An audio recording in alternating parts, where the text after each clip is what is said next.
The Republic Broadcasting Network.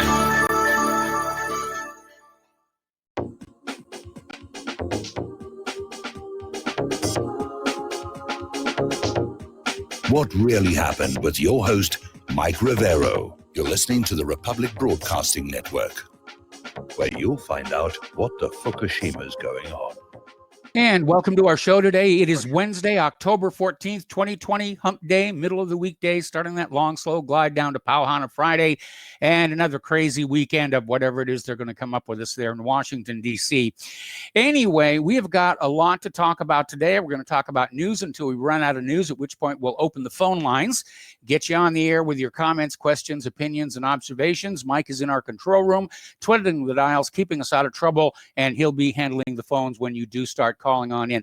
Now, I have spent a good part of today watching the confirmation hearings for Judge Amy Coney Barrett, and it really is a bit of a circus here.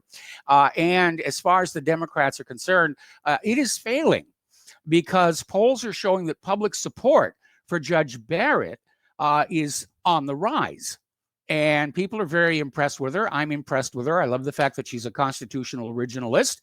And I was watching earlier in the day where a Democrat was trying to get her to say she believed in human-caused global warming. And she came back and said, well, I've read a lot on the subject, but I'm really not competent to say whether it's real or not. And the Democrat kept pushing and saying, no, just tell us if you believe in it. And of course, if she'd said, I don't believe in it, they would have attacked her for that. But she just came on back and said effectively, I'm paraphrasing, I don't have an opinion. And that was the absolute perfect thing for her to say. Now, yesterday, Hawaii's Senator Crazy Mazie Hirono actually asked Barrett if she had ever committed sexual assault or had disciplinary action or a settlement over such behavior. I mean, this is with Barrett's kids sitting right behind her. It was tasteless. It was tacky.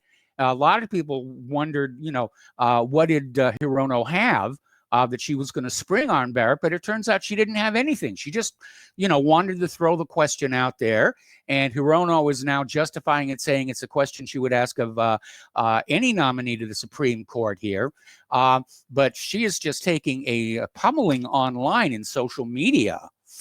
Now, Texas Senator John Cornyn, this happened yesterday as well, was out there saying, most of us sitting here asking questions, we have multiple notebooks and notes and books and things. And he said, can you hold up what you've been referring to in answering our questions? And trying to conceal the smile, Barrett raised up a blank notepad before the senators. And Cornyn said, is there anything on it? And Barrett said, the letterhead that says United States Senate. Now, I understand that she had that there to take her own notes if Democrats asked an intelligent question, but as it turned out, it was not needed. All right, getting on out to the election here. Apparently, some of the early voting sites are really not well done. We now have reports of a 9-hour wait to vote. Now, in my mind, that tells you there's voter suppression going on, whether it's limiting the number of polling places or limiting the drop-off spots or whatever. When somebody has to wait that long, they're being interfered with somehow. And we know that in times past, elections have been rigged by having lots of polling places open in the favorite party and only a few polling places in areas where the opposition party is strongest. That's a very common voter suppression technique, and it does look like already it's happening here. Getting into the general politics here, Attorney General Barr is sort of wiping the egg off of his face here. Apparently, the probe into the unmasking of General Flynn, including misconduct by Obama officials, has concluded there was no wrongdoing. There will be no criminal charges. Trump, of course, is going to be a little bit upset. Actually, I'm a little upset as well. Now, this isn't the big political corruption. This was a minor technical point, but still in all, it sort of tells us that Barr really, he's not getting into the saddle the way that we would like him to see. But one of the really big pieces of news, this came out of the New York Post, and apparently somebody found an old laptop that had Hunter Biden emails on it. And apparently the laptop was taken into a shop to be repaired and put back in working order. The repair technician at the shop looked at it, saw the emails there from Hunter Biden, and turned it into authorities. And they're seeing all of these emails about the interface with Burisma over in Ukraine. And the smoking gun is that Hunter Biden introduced his father, then Vice President Joe Biden, to a top executive at Burisma less than a year before Biden pressured government officials in Ukraine into firing a prosecutor who was investigating the company. And apparently the Vadim Posharsky, an advisor to the board of Burisma, sent Hunter Biden a letter, saying, thank you for all of that. Now, here's where it gets interesting. The Senate is going to launch a probe into this. They're going to take a look at these emails that are linking Joe Biden to his son's work with Burisma. Now, remember, Joe Biden has already denied it. He said, I have nothing to do with my son's business or personal affairs. I know nothing about any of the stuff. Sort of reminded me of Sergeant Schultz on the old Hogan's Heroes show. I know nothing. I know nothing. Anyway, Senator Ron Johnson, in an interview with Fox News earlier today, the Senate Homeland Security and Governmental Affairs Committee will open an investigation into whether Vice President Joe Biden and his son, Hunter Biden, wielded the elder Biden's influence inappropriately in the business relationship between Hunter Biden and Burisma. Okay, now here's where it gets really interesting. Facebook is trying to squash this story. They're limiting the spread of the New York Post story. They're justifying it by saying, well, it hasn't been vetted by Facebook's fact checkers. Well, I hate to be the one to burst your bubbles, but the fact checkers are not omniscient. They are not omnipotent. Things happen in this world they probably don't know. In fact, I dare the Facebook fact checkers to tell us what Claire is cooking for dinner tonight, and they can't do it, even though Claire is cooking dinner tonight, and I am looking forward to it. So Facebook is definitely out there trying to crush this story down here. Donald Trump Jr. is accusing Facebook of election interference for killing this story. And again, it all gets back to Facebook says, our fact checkers. Well, who knows who the fact checkers are and what their own biases are going to be? But it's impossible for the fact checkers to know that this story is false. Okay? Any student of logic will tell you, you can prove something to be true. You can't prove a negativity or a falsehood. You can't.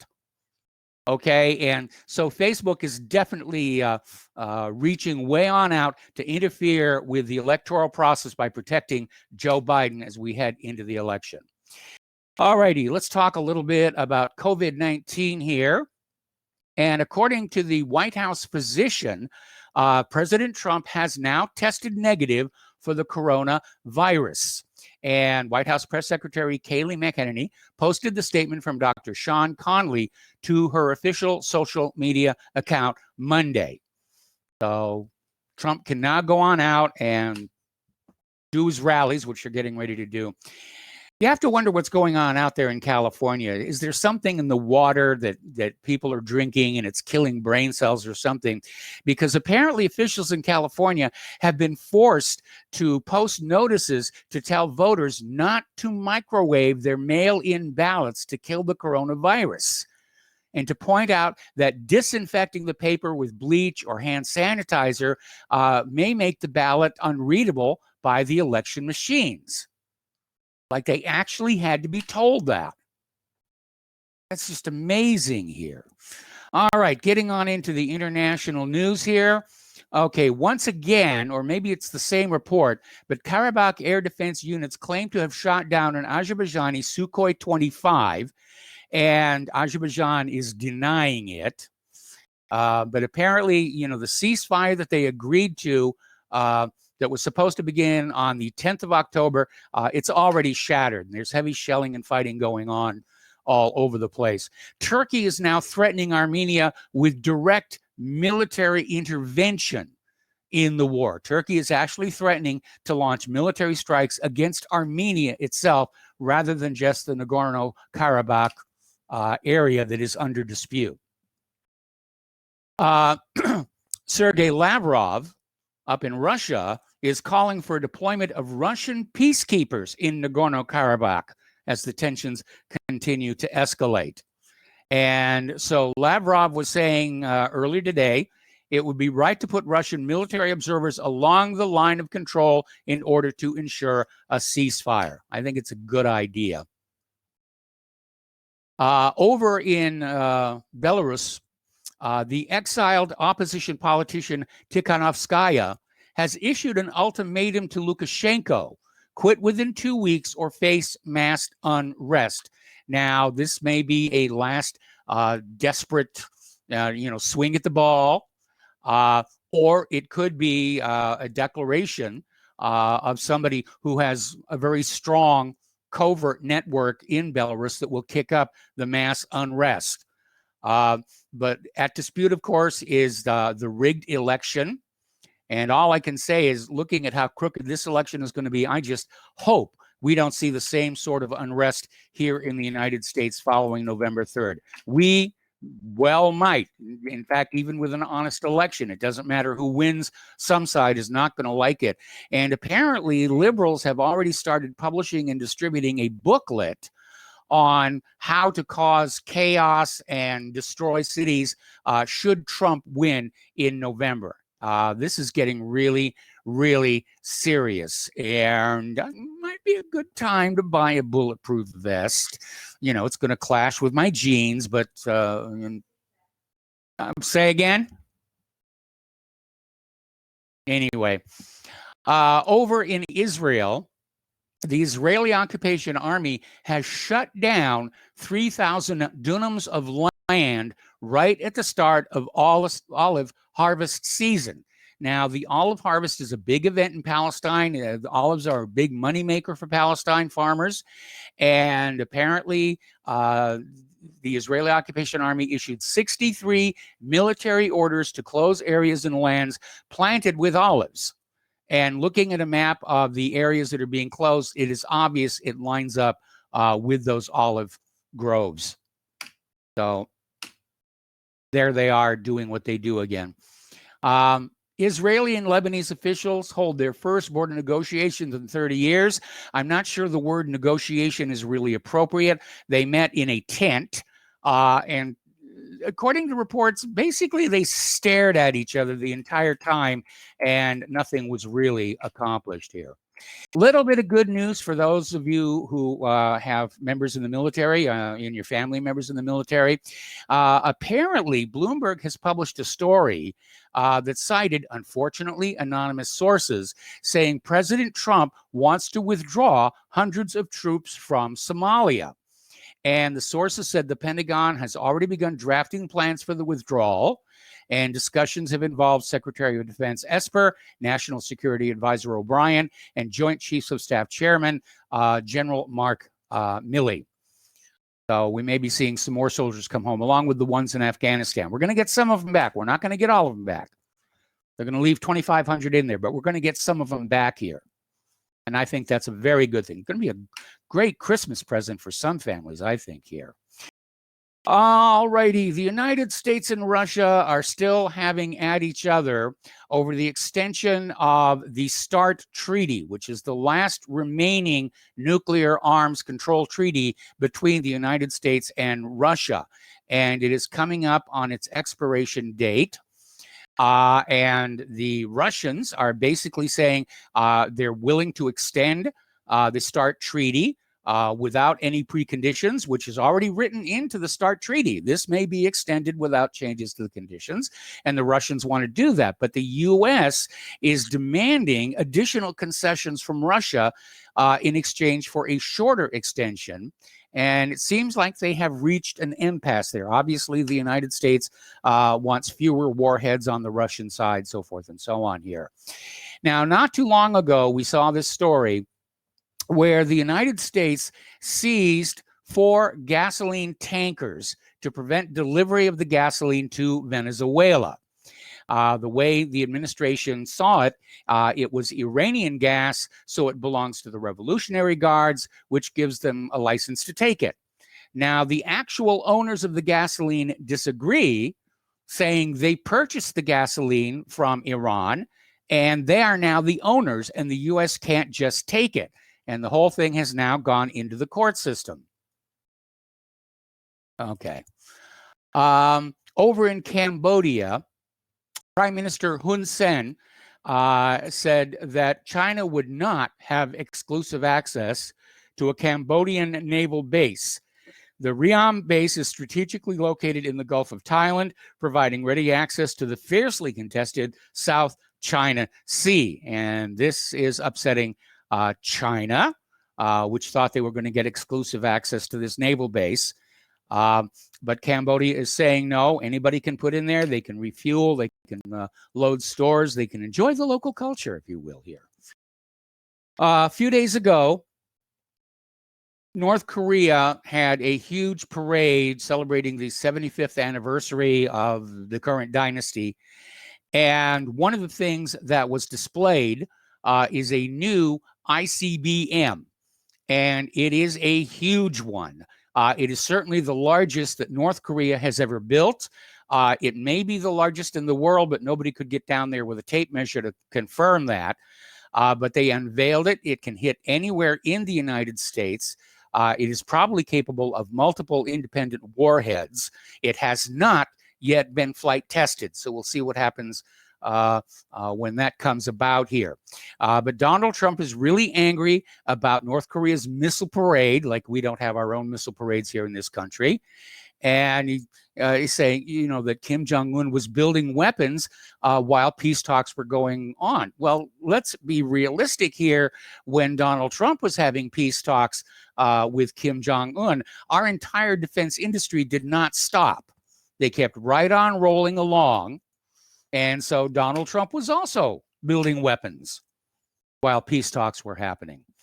Now, one of the things Kim Jong-un did that I guess surprised a lot of people is that he made a speech begging the people of North Korea for forgiveness for his failures during the coronavirus pandemic, and stated that he was not always living up to the trust placed in him, and he actually broke into tears here. And I'm hearing something. There we go. So it apparently impressed a lot of people, and this article that came out of Scoopy Web saying, you know, maybe Boris Johnson ought to try this, or maybe some of the Democrats here. Kim Jong-un also made the comment that he is expecting North and South Korea to reunite as soon as possible. I think that would also be a good thing. They were talking about it about 6 years ago. Down in South Korea, they call it the Sunshine Project, and Moon Jae-in was all on board with this. And then the United States got involved, started putting weapons all over the place and getting everybody nervous, and just killed the deal. The United States does not want a reunited Korea, right?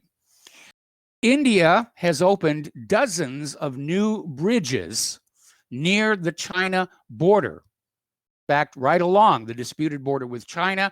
Many of them provide all-weather access, and this could provoke new tensions between China and India.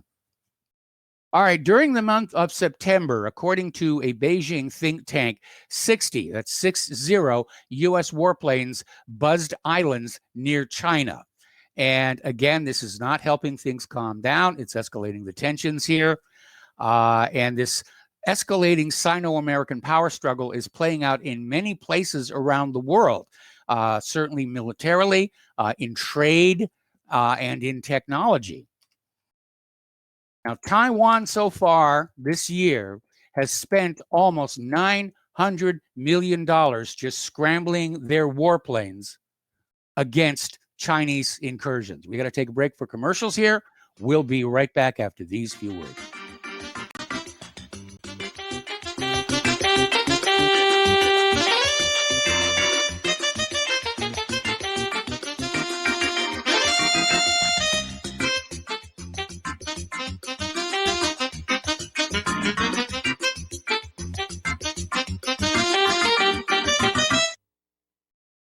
Is your property a financial burden and causing you grief? Have you tried to sell but can't find buyers? Or are you just too busy to sell your property? Don't worry, we have the right solution for you. We buy properties as is, with cash, close in 30 days, and pay all closing costs. Our service is ideal for property owners who are in pre-foreclosure, have high-end repair costs, experiencing financial hardship, going through costly divorces, are relocating, need cash for retirement, suffering family loss, or have tax liens.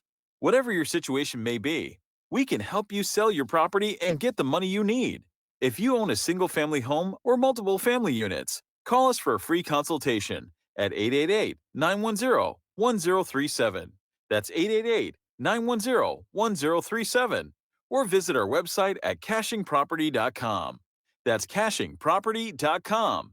Sell your property fast and leave all your worries behind. Folks, we're living in a world the likes of which we've never perceived any clearer than we do now. The plan for global governance has been in the works for generations and would have likely been achieved by now, but for the fact that the globalists left open their Achilles heel. With all their tools, Federal Reserve System, fiat currency, no child left behind, and then Common Core education introduced to our schools to dumb us down, vaccines, pharmaceuticals to lobotomize us, GMO foods, insertion of compromised or bought and paid for politicians, judges, mainstream media propaganda, all pieced together like a puzzle designed to ultimately bring the world under submission. But with all their strategy, they forgot one thing: knowledge. And knowledge is power. With knowledge, their bombardment is nullified. Folks, with that, as brilliant and knowledgeable as you've become, among the wisest audience of any radio audience in the world, and you are, I want you to take a moment to reflect and ask yourself, how much of that knowledge did I obtain from Republic Broadcasting Network? How high has my consciousness been raised since I've been a listener? How fast am I now able to discriminate truth from fake news by being a Republic Broadcasting listener? How clear am I now able to see the world since I've been listening to RBN? Ask yourselves those questions, folks. Then ask yourself, what is that knowledge worth to me? Like my morning coffee, how would I survive without it? A voice of truth in a sea of lies. Do we not all need to make sure it survives? Like public broadcasting, we are now finding we can only survive with listener support. Censorship, advertisers being attacked, truth itself being attacked. It's the only way through this. We at Republic Broadcasting humbly ask you to become a supporter. Look at your budget and make a determination of what Republic Broadcasting is worth to you and what you can afford on a monthly basis. Go to republicbroadcasting.org and pledge 20, 30, 40, 50, if possible, 100 a month or more if it's affordable. Click the donate button and become a regular monthly donor. Assure both us and yourself that Republic Broadcasting truth will continue to flow like that morning coffee. The network thanks you. We the people, in order to form a more perfect union, establish justice, ensure domestic tranquility, provide for the common defense, promote the general welfare, and secure the blessings of liberty. Welcome back to our show here, and a friendly reminder that the Republic Broadcasting Network is in the middle of a fundraiser, a perpetual fundraiser, and we need your support to replace older equipment. We need your support to pay the bills and just keep on doing what we're doing. So once again, the postal address where you can send a check, money order, or if you prefer anonymity, cash, is Republic Broadcasting Network, 2251 Double Creek Drive, number 302, Round Rock, Texas, 78664. The phone number where you can make a credit or debit card donation is 800-724-2719, extension 3. The network thanks you. Turning back to the international news here, we were talking about how Taiwan has spent almost $900 million this year fending off China's incursions into their airspace. And that's really quite a bit of money. Now, the United States has issued a warning to China against an attack on Taiwan. National Security Advisor O'Brien warned China against trying to retake Taiwan by force at an event in Las Vegas earlier today, I guess. O'Brien explained that amphibious assaults are difficult, said there's a lot of ambiguity around what the U.S. response would be. Now, this story came out a little while ago, but it's very, very telling. Over in Great Britain, Parliament is considering a bill that would give Britain's security services the green light to break the law in pursuit of whatever their mission is. Remember when James Bond had the license to kill? Looks like it's going to become reality. Ian Fleming just saw it coming, I guess, here. And it's titled the Covert Human Intelligence Sources Bill, and its purpose is to authorize conduct by officials and agents that would otherwise constitute criminality.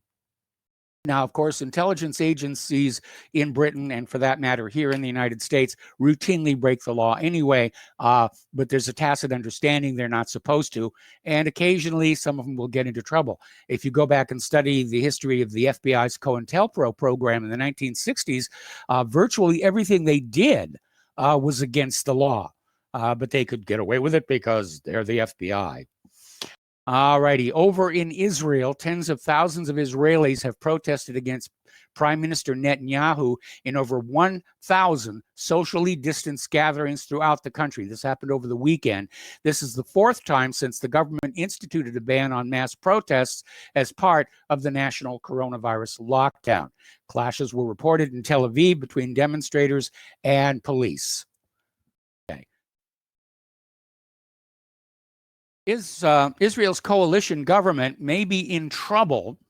The Likud Blue and White Unity government was created last May after 3 consecutive elections failed to allow either party or its allies to form a majority.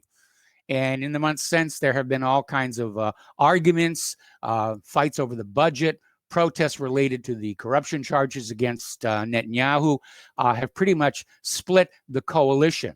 So senior Likud Party Knesset member and coalition chairman Miki Zohar basically said, maybe it's time to try another election and see if the people have decided which way they want to go. I think a new election would be a disaster for Netanyahu.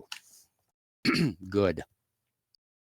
All right. Apparently, the Israeli military mounted an operation to apprehend 3 Palestinians. And in the process of their entering the Al-Amari refugee camp, 53 people were injured. Not being very, very careful about non-combatants here. Apparently, there's been a big stink. Israeli soldiers raided a Palestinian village at night, peeking in the windows, terrifying the residents, and it was just a training mission. The village had not been notified ahead of time that there was a training mission going on, and so the Palestinians just assumed the worst was happening. Story coming on out of Times of Israel. Israel and Hamas said to reach an agreement for a 6-month ceasefire. That's a good thing here. So they've reached a truce mediated by Qatar that will see quiet on the southern border for a period of 6 months. In return, Qatar will transfer $100 million to Hamas in a deal coordinated with Doha by Mossad head Yossi Cohen, alongside the coordinator of government activities in the territory, according to the report. So some money changed hands, but the Palestinians, they need the money. They really do. Israel's been cutting everything off there.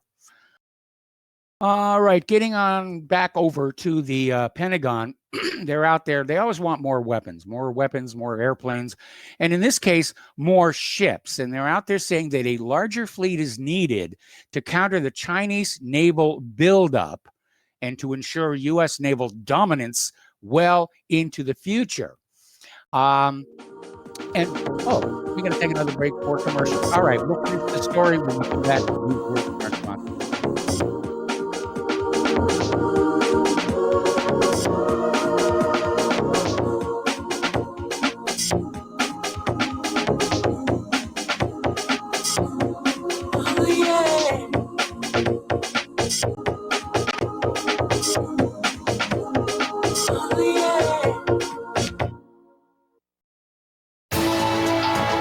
You are tuned in to the Republic Broadcasting Network. Visit our website by going to republicbroadcasting.org.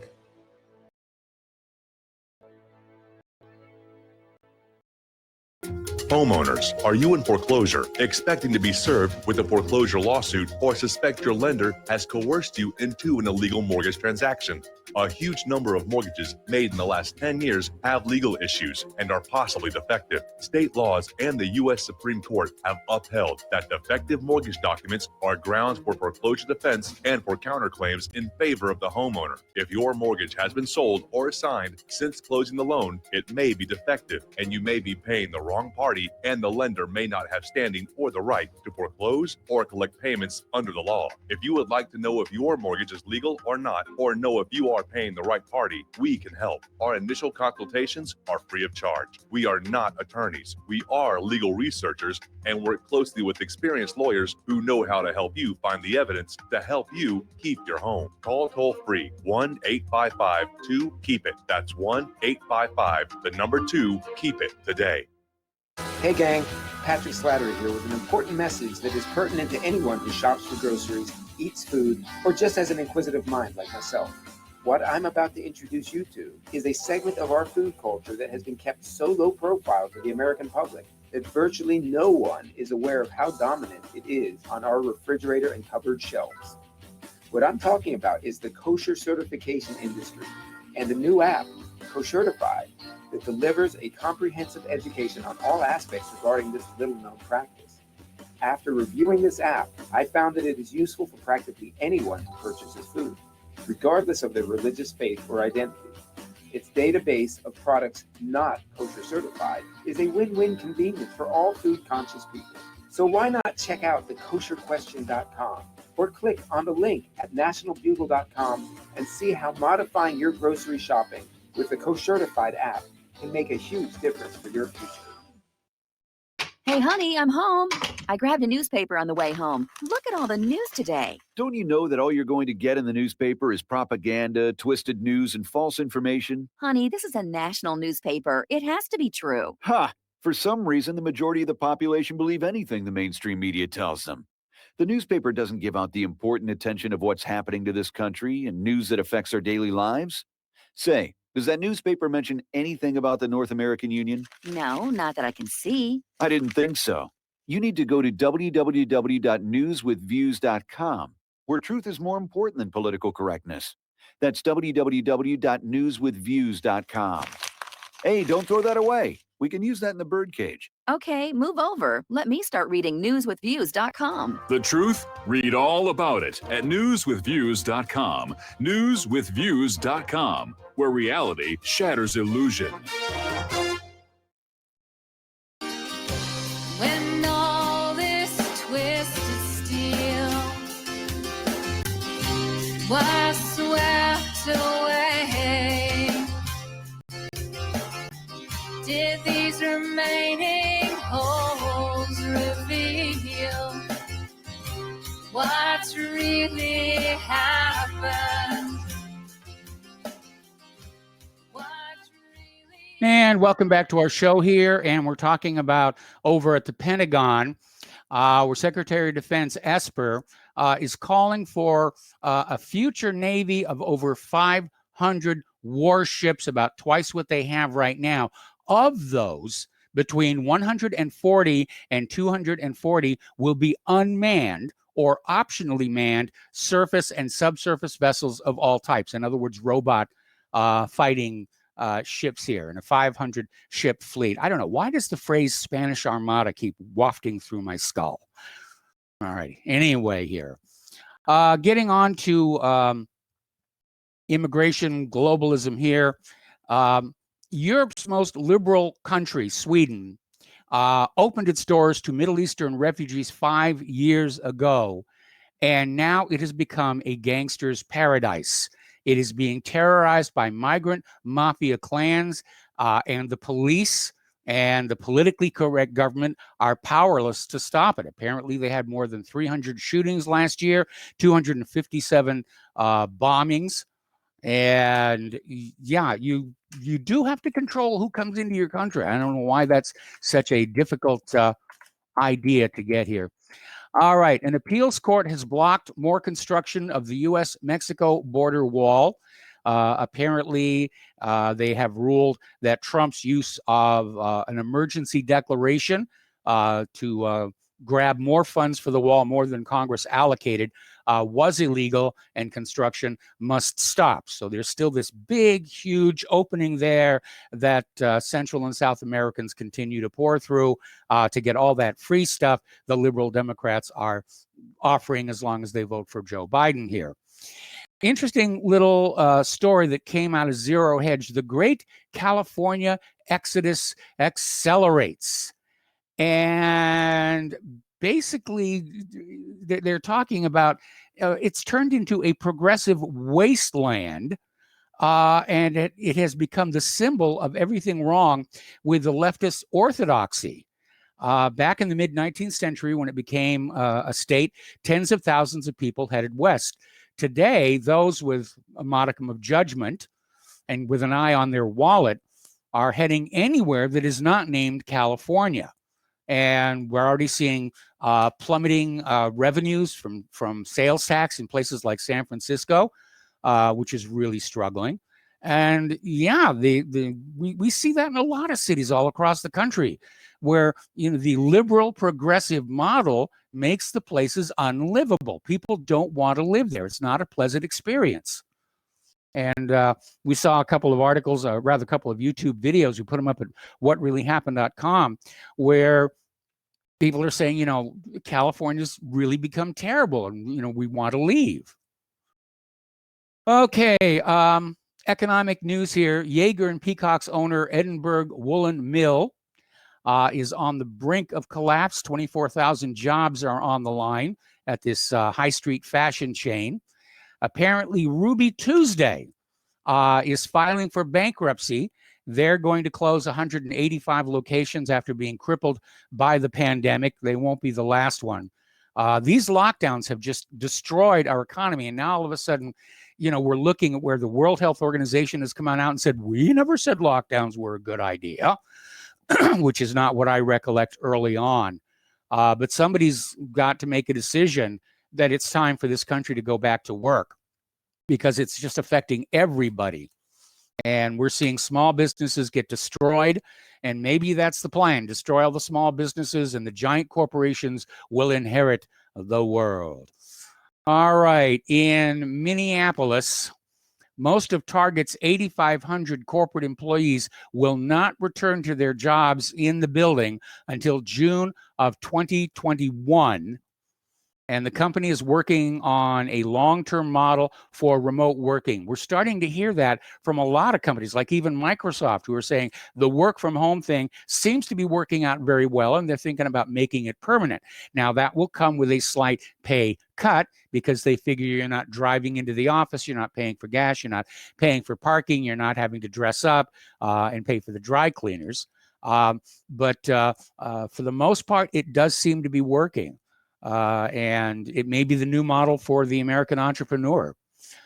Okay, a survey, this is from Investment Watch blog, survey finds that 1 out of every 5 Americans could be out of money by election day. And we're certainly hearing that all kinds of places. People are really suffering and they're struggling. And I think this might be a good time for those of you who have not yet decided if you're voting for Trump or Biden to look at the economic ruin the lockdowns have caused and just figure out which of Biden is going to keep the lockdowns in place the longest. I don't need to tell you who that is. You can figure that out for yourself. You're all smart people, or you wouldn't be listening to this radio show. Okay, apparently 840,000 Americans filed for first-time unemployment benefits last week. This is worse than the prediction of 820,000, but slightly better than the week before. It's still over 4 times higher than pre-COVID levels. All right. Now, here's another article. This is from Russia Today. Pardon me. It's quoting Peter Schiff as basically saying the drug addicts on Wall Street can't hold out for another 4 weeks without going into stimulus withdrawal. And obviously, by drug addicts, they're talking about money addicts, the money junkies. And Peter Schiff is saying basically, if there is not a new stimulus, we're going to start seeing effects of that. America's food banks are projecting there could be an 8 billion with a B meal shortage over the next 12 months. That is very, very ugly. And remember, it's not just COVID. It's not just the economy. Earlier in the year, we had a lot of farmlands destroyed by heavy rains and flooding. A lot of farmlands in California have burned up. I'm getting the feeling that somebody somewhere doesn't like the United States of America. Just call me silly about that here. International tourism has collapsed by 80%, and we're seeing airlines cut back on their routes. Cruise lines are putting some of their ships into mothball, if not sending them to be broken up for scrap. That's happened a couple of times already here. Now, this is a very, very scary story. It's coming out of the Washington Standard here. And it basically is talking about a decision to use eminent domain to seize land from American property owners for a foreign oil pipeline. Now, I think we all understand what eminent domain is supposed to be. The government can take your land for the public interest. And we know that it's been distorted and warped, that people have lost their homes so that a shopping mall could be built there, which would generate more tax revenues. And now in this case, they're talking about using eminent domain to take land from American property owners for an oil pipeline owned by foreign interests. I personally think that is tacky. Okay. Now,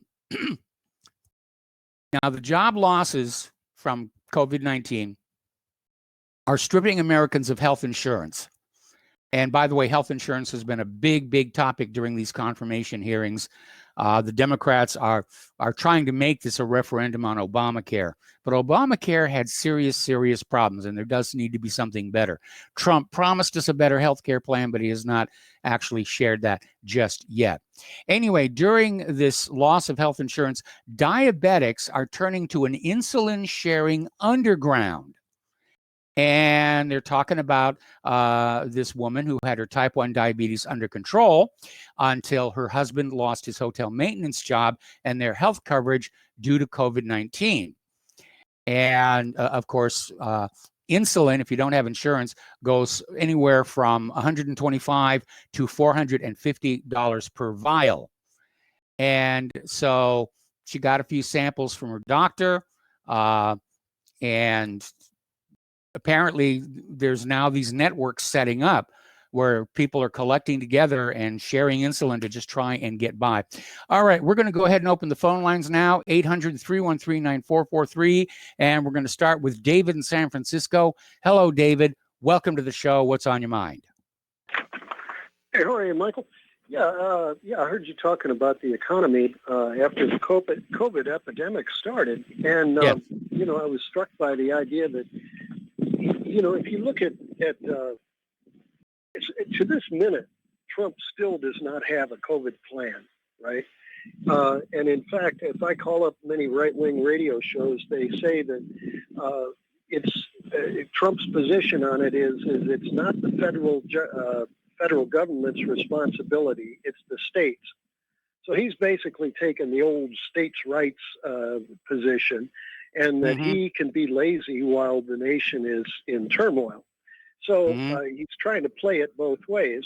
And to back this up, there was an article in Vanity Fair, came out, if I remember right, it came out in June. It's basically the headline of it is Jared's testing plan goes poof. And it basically describes that he had privatized the testing. He had basically tried to cash in on the tests. Yes. And if you remember when the World Health Organization discovered the COVID in China, their tests were 7 cents a piece. Yes. 7 cents. And Jared, on the other hand, wanted to get it up to $100 a piece. And I called up a talk show host not too long ago, and he said he was stuck paying $300 for a test. And so the idea that the profiteers wanted to drag this thing on so they could make money from tests, and what made it worse, in this Vanity Fair article about the testing plan goes poof, is that many of the tests were by fly-by-night companies. You had school districts buying crappy tests. You had states buying crappy tests. And the World Health Organization's 7-cent tests could tell within a matter of minutes. But you remember in the early days, you had to wait almost 2 weeks to find out if the test was successful. Or, it took about 3 days. It took about 3 days for Claire and my test to come through. And how long ago was that? Well, we got the results from that basically earlier this week. Either Monday or Tuesday. I know. I took one. I took one about 2 weeks ago, and it also took about 2.5, 3 days. But it's the idea is that the World Health Organization's test at 7 cents a piece found out within minutes. I think it was like 15-minute test. And it found out very quickly. And so you could tell whether an apartment complex or a neighborhood was infected by whether people were in that neighborhood and were active cases. And so you could do the self-quarantining very quickly. It didn't have to be cops in the street. There didn't have to be any hard line about it. And so the whole idea that the economy is in crap shape right now is all because of the fact that those tests were privatized fast, and then Trump went out of his way to smear the reputation of the World Health Organization. Well, David, let's be very honest here that the economy is in tough shape here because of all the people who lost their jobs and all the businesses that closed out of fear of contracting coronavirus. Now, I'm sure that this profit motive is definitely a factor, and apparently even Hunter Biden is now being accused of cashing in by advising the Biden campaign about how to deal with COVID at the same time he's investing in these vaccine companies. So there are multiple reasons for the economy to be in trouble. Not that it was in great shape pre-COVID. Let's be honest, our economy's been struggling for quite some time, going back to 2008. But the profit motive is definitely a big part of it. Yeah, definitely. Economy, right, yeah. But just to wrap up, though, this did not have to be dragged out, except for the fact that they did not. You see, the World Health Organization. I don't know if you're a fan of old radio, but I found one of those old radio episodes. It might have been Suspense even. And there's a World Health Organization episode in there where some epidemic breaks out in Africa, if I remember right. And the World Health Organization was in existence then, which is long before the United Nations. So the World Health Organization was founded long ago, and the United States budgeted for it. The United States helped fund it so that we did not buy goods overseas and then ship in some epidemic. And so the fact that Trump went out of his way to smear the reputation of the World Health Organization not only ruined all of the money that we had plunged into the World Health Organization, hundreds of millions, probably billions, over the course of time, and it was all thrown away because Trump went on a hissy fit against it, solely because he wanted to profiteer on those tests, and he did not want 7-cent tests. He wanted $100 tests. And so what makes it worse even is, in this article from Vanity Fair, the reason why the testing program went poof was because Trump figured out that the blue states, Los Angeles and New York specifically, specifically, were the hardest hit in the very earliest days. And so Trump figured out that if he could make those governors look bad, that he might win the election. Well, that was in March. Well, a lot of those governors were already looking bad. And, the idea of, anyway, go ahead. Well, that's when Trump went out of his way to ruin the World Health Organization and the Center for Disease Control and defund them, fire people, start to call for all the data be sent to the White House instead of the Center for Disease Control. He actually made sure that the World Health Organization couldn't get data. So he's a saboteur. And he's a saboteur specifically for profiteering. I think you're being a little hard and a little too focused on Trump himself. I mean, we've seen problems self-created by the CDC and the World Health Organization, and I can think of no better example than just a few days ago, the World Health Organization came on out and said that wearing masks was actually, or rather that lockdowns were actually bad, and insisted they had never supported them, even though those of us who have functioning memories know that when the pandemic first showed up, they were fully on board with lockdowns. Anyway, listen, David, I'm not sure that. I've never seen that. Okay, David, got to let you go. Got to take a break for commercials. Back with more phone calls after these 2 words.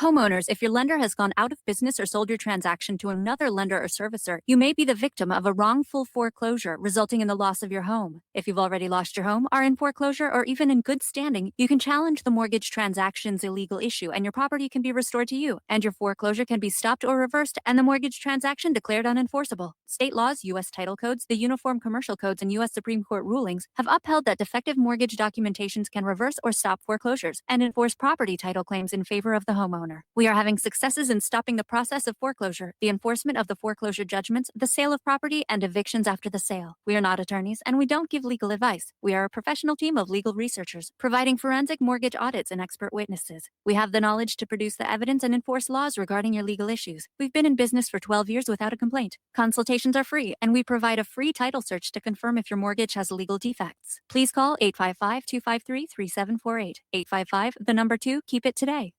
Here at Republic Broadcasting Network, we have been building our online store. Well, we have been focusing on bringing you the best talk show host in the country. Here at Republic Broadcasting Network, we also want our listeners to have products they can use every day and in times of emergency. We have added new products each week to our store. Your support of this network, plus products at the best prices, is a win-win situation. Check out our new store. Go to our website, republicbroadcasting.org, and click on the online store located at the top of our website. Together, we can continue to grow RBN and help our listeners prepare for the future. Go to republicbroadcasting.org and click on our online store or call us. 800-724-2719 extension 3. 800-724-2719 extension 3.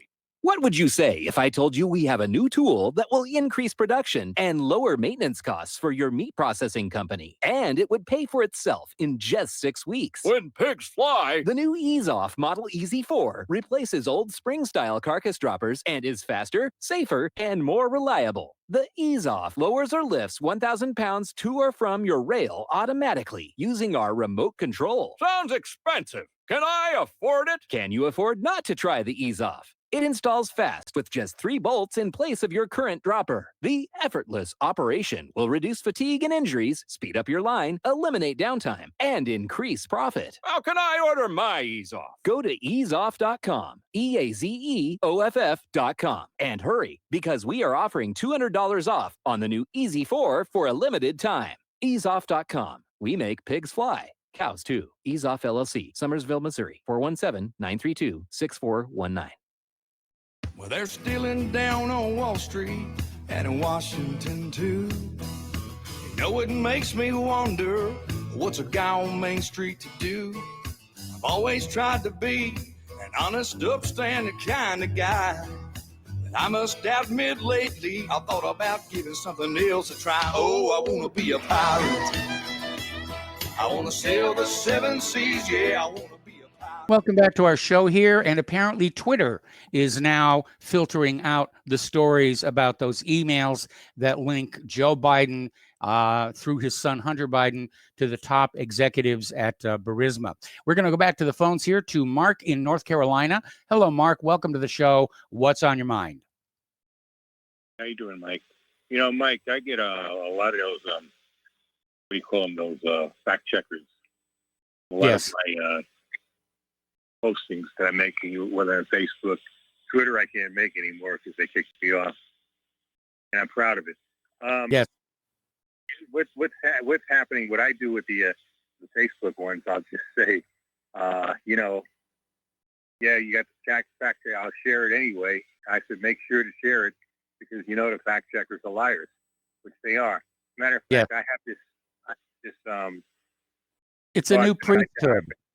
You know, you're supposed to look at the title, fact checker, and say, oh, they must be true. They must be factual. They're fact checker. No, it's just another label for propagandist. What my attitude is this. The fact checkers say it's not true. You know it's really true. Okay? Yes. The fact checkers are particularly from the Atlantic Council. They're neocons and neolibs. Okay? Trotskyites, which really that's what the neocons and neolibs are, warmongers, and they go for everything with the establishment. They want to lock you down. They want to make you take the vaccine sooner or later. They want you to wear the stupid mask. Okay? That's who these people are. And, you know, if I see somebody else sends me something with a fact checker, I ignore the fact check. And if it's my own and I say I'll share it again. I don't care. These people don't intimidate me. They don't scare me. Because if I get kicked off Facebook, now YouTube suspended me, I think, for 2 weeks. Okay, Yeah. and if I get kicked out, I'll find something else like Parler or something like that. Or maybe DLive or, you know. But the thing is, what we've got to do, Mike, is these companies have to be brought down to their knees. All right?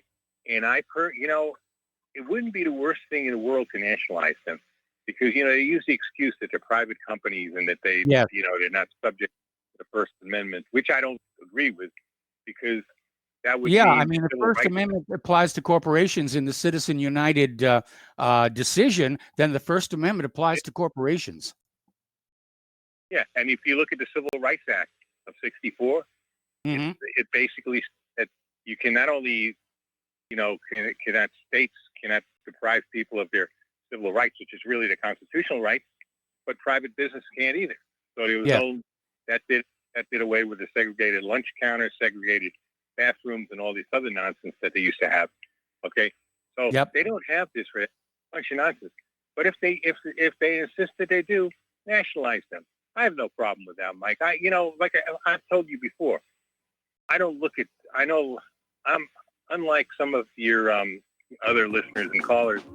I don't look at socialism as a four-letter word. Okay, there's some things about that's good, some that aren't, and I think we should also federalize our oil and other resources. Okay, well, Mark, I got to let you go. We got to take a break for station identification. More phone calls when we come back.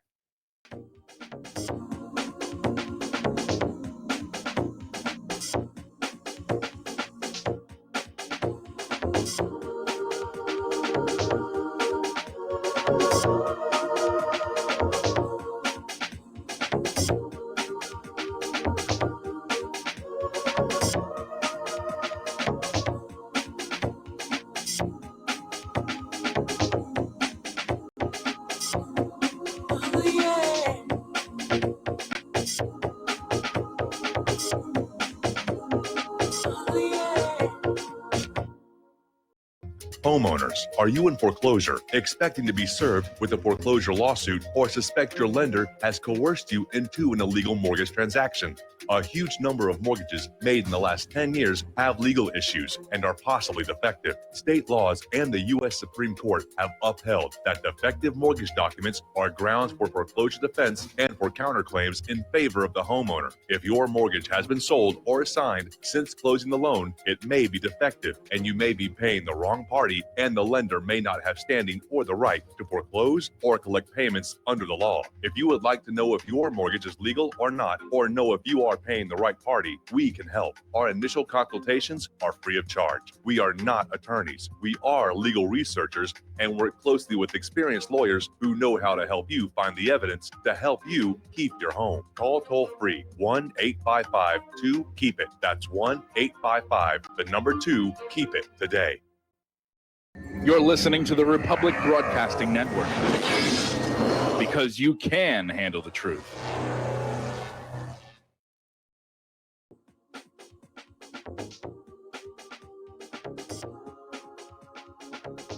What really happened with your host, Mike Rivero. The history the government hopes you never learn. Here is your host, Michael Rivero.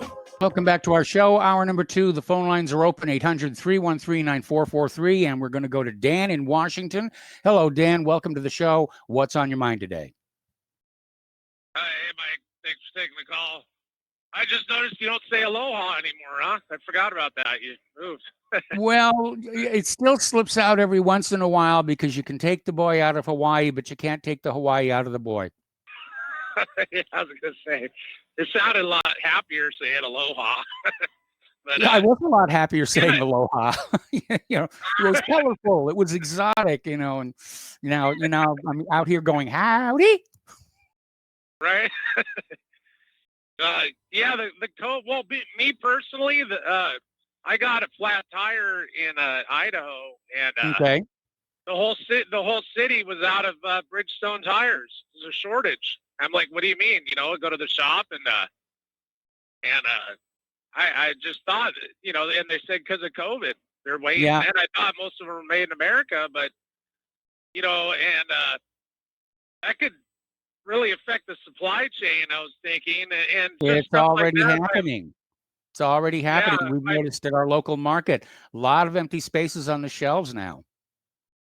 Yeah, my friend, and because I've been wanting to buy a motorcycle forever, but my friend, his motorcycle shop went out of business because they can't get motorcycles.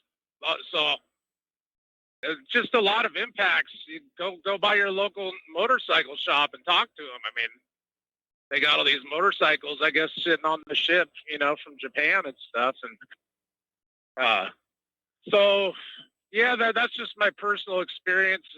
And I think a wild card in the election is going to be they didn't extend the unemployment additional money.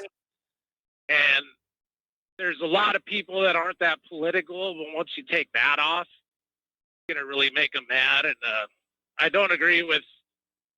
They did both parties went along with these lockdowns and these stupid things. So if they don't want the economy to crash, they should have extended that. I'm not sure why they didn't, except I think maybe they were hoping the pandemic would be over. But, they're definitely caught between a rock and a hard place, between the so-called second wave, which people are still debating if that's real or not, and how much longer they can keep up this face mask, social distancing, businesses being closed before our economy really does crash. And frankly, the numbers right now look like we're in a full-blown depression. I agree. I think that extra little stimulus was keeping everyone kind of happy, but you take that away, and there's just going to be millions of people. It's just going to be a chain reaction, and it does make me sick that these corporations. I saw some report like $4 trillion or something float up to the top, and these rules are designed to do that. It's just sick. I know a girl, her grandma died, and they couldn't even go to a funeral, but you can go to Home Depot, and so it's pretty tragic. So I guess we'll find out, but well, we will. I mean, they're trying to get a new stimulus plan through Congress, but Nancy Pelosi is basically just blocking it until she gets lots of trillions of dollars to prop up all these Democratic cities that have run themselves into the ground. And the Republicans are saying, no, the stimulus should go to help the American people who've been harmed by the COVID-19 economy. And so Pelosi's just going to stand there and, she's going to muck it up for everybody else. Yeah, And I think that I heard one guy, not on this show, but a cab driver was complaining and said, "Oh, we shouldn't give people this money." And it's like, well, if your company's shut down, not due to your fault, it's actually going to help the consumer economy bounce back to give all these minimum wage workers and stuff even a little extra, and then it would bounce back a lot faster versus, having all these problems of people getting evicted and Well, I think the tragic, stimulus I think the stimulus should go on out there, but I don't think it's going to bounce back the economy anytime quickly. I think it's really been kneecapped, and it's going to be a very, very long time before we get back to a healthy economy. We're talking about all the time it's going to take to start up all new businesses to replace the ones that have gone away and are not coming back. It's going to take a long while to return to full employment, or at least as close as we used to be. And it's just not going to be easy to do, even with tons and tons of instantly created cash. Yeah, I agree. And what makes me more mad is I think they're just going to ignore it. I think it's going to completely implode. And within a month or two, they'll say, "Oh, the unemployment rate's down to 5%. And the stock market's doing great." And that's going to be it. It just, I think they will ignore it. Kind of like under Obama. They make up phony unemployment numbers. And yeah, but the people aren't believing the phony numbers anymore. They're going on out. They're looking around their communities with their own eyes. They're seeing all the retail spaces closed up and boarded up. They're talking to all their friends and neighbors who are out of work and are struggling just to get by.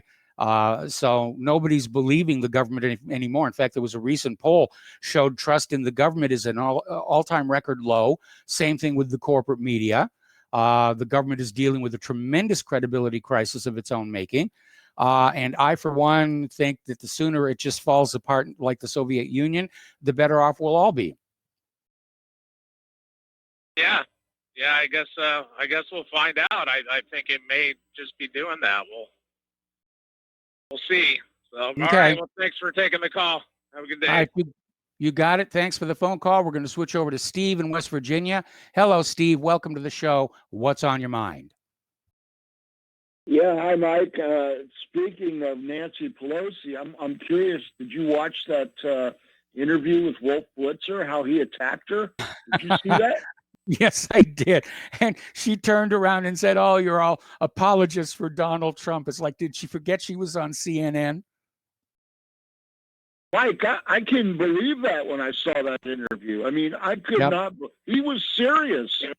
It was amazing. Yep. Okay, I want to get to my main point, and it's just one point, so it won't take that long.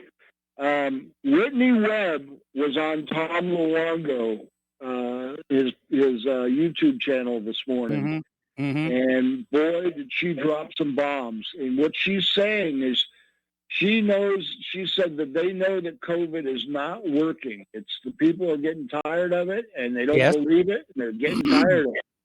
And what she's saying what's coming is there's going to be some kind of biological weapon attack, and they're going to attribute it to the white supremacists, the Proud Boys. And she said they're going to tie it in like Iran.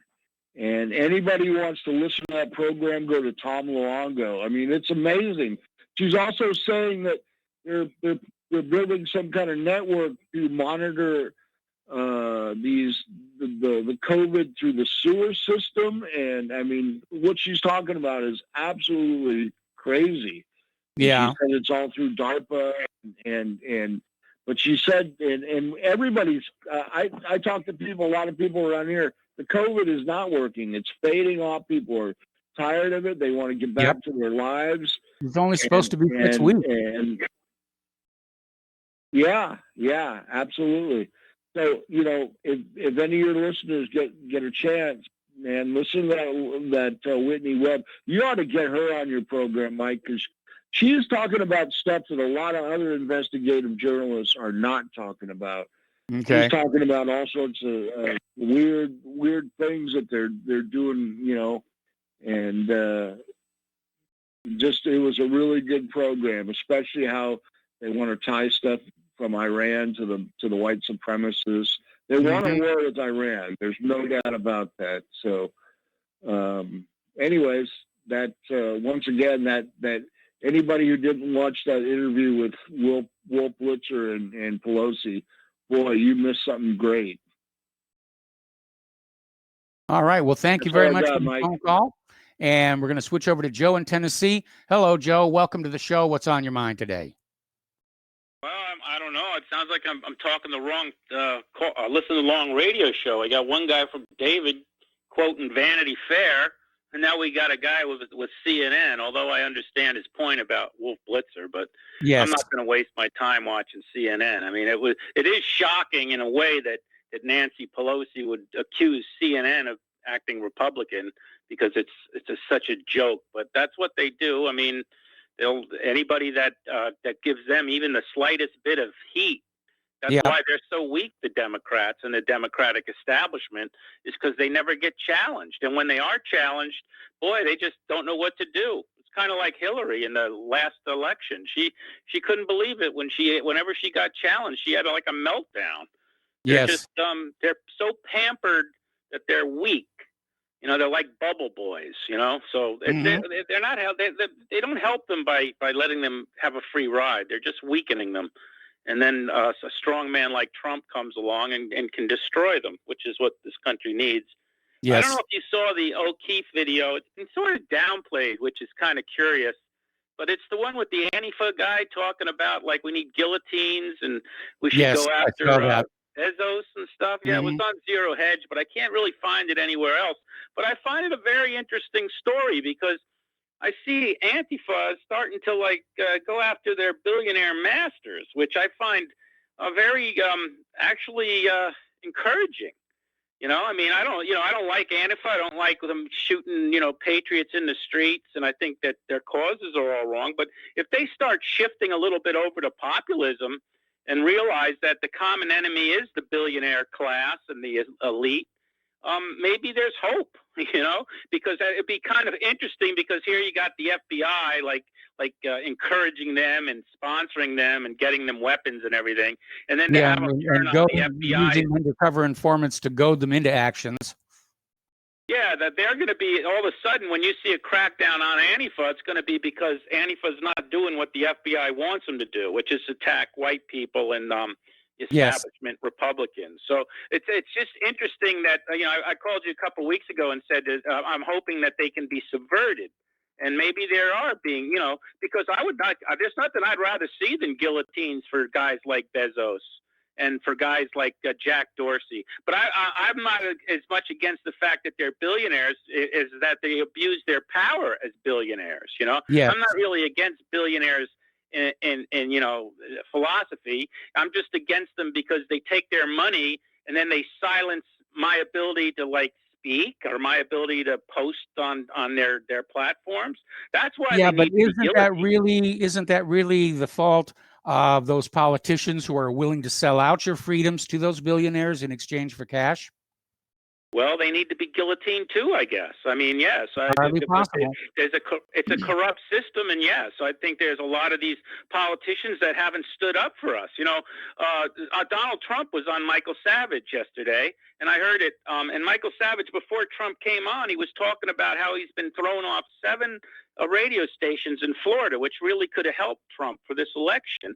And he was getting very high ratings, but they put that neocon Ben Shapiro on instead.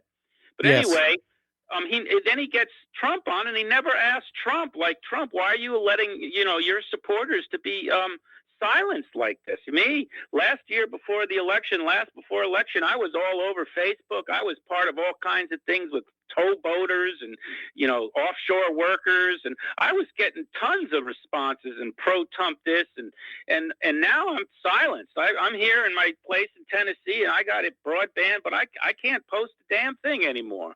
And it's bad advice he's been listening to. He listens to guys like Sean Hannity that want to keep everything going through Sean Hannity's pipeline and everything. So they see guys like us or Michael Savage as competition. So the right is destroying, and they're not really right. Sean Hannity, he's in bed with Jeff Bezos. You know, he'll stand up and protect Jeff Bezos. Tucker Carlson showed that one day. So I don't know. Maybe Trump's attitude is when he's no longer president, he'll have Trump TV and Trump radio, and he doesn't want the competition neither from us. So I don't know, but it's going to cost them, and it could cost them this election. And real quick, I just wanted to say what a snake Bill Barr is in history. If Trump loses this election, he'll go down as the biggest rat snake in the history of this country for not like going after these criminals. And everywhere you look, the crimes are just 4 years. Justice delayed is justice denied in this country. He's made a mockery of it. In a way, it's good because some of us, like 9/11 truthers and Vince Foster type people and Waco people, we all know how corrupt the system is. So in a way, the rest of the people, the silent majority, is getting a wake-up call to how corrupt this country is. So in a way, I can thank Bill Barr for that. But if Trump isn't reelected, you can put it right on him. Right on him. I mean, a bit of it on Trump for not standing up for the alternate media. I mean, that's if the Democrats steal this election, all the investigations are going to get buried and they'll never see the light of day. Yeah, that's what Bill Barr wants. He's a piece of filth, and I hope nobody ever talks to him and he gets shunned. And maybe, like I said, maybe I might join Antifa. Maybe the guillotines are the right way to go. Just whatever the way the system is with the systematic corruption. Why should we be a part of it anymore? Do me a favor, dull the blades. It'll hurt more. Yeah, that's true. Yeah, it's just I've always said, I said we don't need. I heard Alex Jones, 1776 and this. I said we don't need 1776. We need what 1792. We need guillotines. We need that kind of revolution in this country because the elite have destroyed this country. They've turned against their own country, the elite in this country, whether it's the political class, the business class, the rich people. They all really need to go. They've declared war on white people, on Christian culture, on our patriots, on our history. They deserve the guillotine. I would assume that we can give them a fair trial first. I would like to have them have a fair trial. But then that wasn't the model they used in the French Revolution here, but I'll tell you what, Joe, we'll let you pull the handle. Yeah, that's all right. My arms can handle it. So, no, I think, okay, make an example out of them, but give them a trial. All right, Joe, we're going to let you go here and switch over to Miles in Maine. And Miles, I'm probably going to have to take you through the commercial break. What's on your mind? Aloha, Michael. Yeah, one of my favorite callers, Joe, but he stole so much of my thunder. But no, the recipe is not the guillotine anyway. It's the firing squad. Okay. But yeah, just I think there's more entertainment value in a guillotine. Yeah, well, whatever. I mean, anything you can get, get on pay-per-view and make some cash off and pay off this debt, I think will do the trick. But it's just really interesting. I mean, I look at this economy and Walmart gave Black Lives Matter $100 million. I mean, imagine if they gave every family in America $250,000, and imagine how many products Walmart would sell. True. And not only help out this nation, but help out their own workers, help out everybody. And what a statement it would make is like, wow, what an American company, Walmart. But we're not getting that. We're getting, we're getting Walmart that's putting on, oh God, my God, what is that stunt they just pulled off with it was the emergency situation. They had all the Walmarts. I can't think of it right now. Well, but where they were using the local Walmart has taken down a lot of the, go this way, go that way stickers in the store. You still have to wear a mask to shop there. Prior to that, Michael, they were using them for that project. God, I can't think of what the name of it was, and they were closing them down and letting them come in. And the government was operating them for detention facilities and such. I remember reading about that.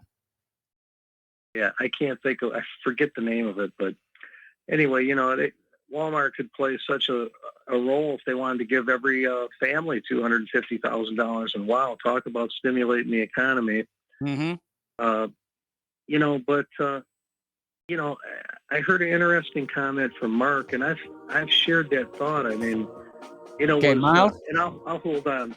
I got to put you on hold. Don't hang up. We'll come right back to you after these words from our sponsors.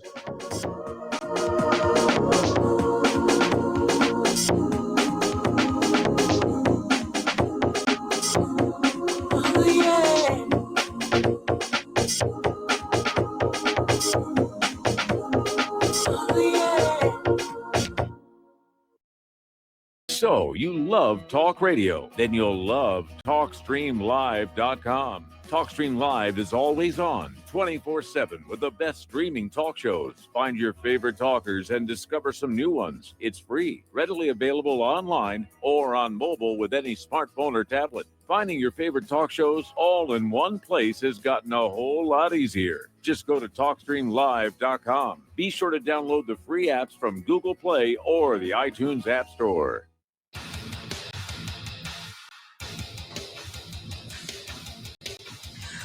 Please view, like, and subscribe to our YouTube channel. Stop terrorism. Please contact us if you or anyone you know who wants to be on our show at thetruthpharmacy@gmail.com. Keep it real. Take the red pill.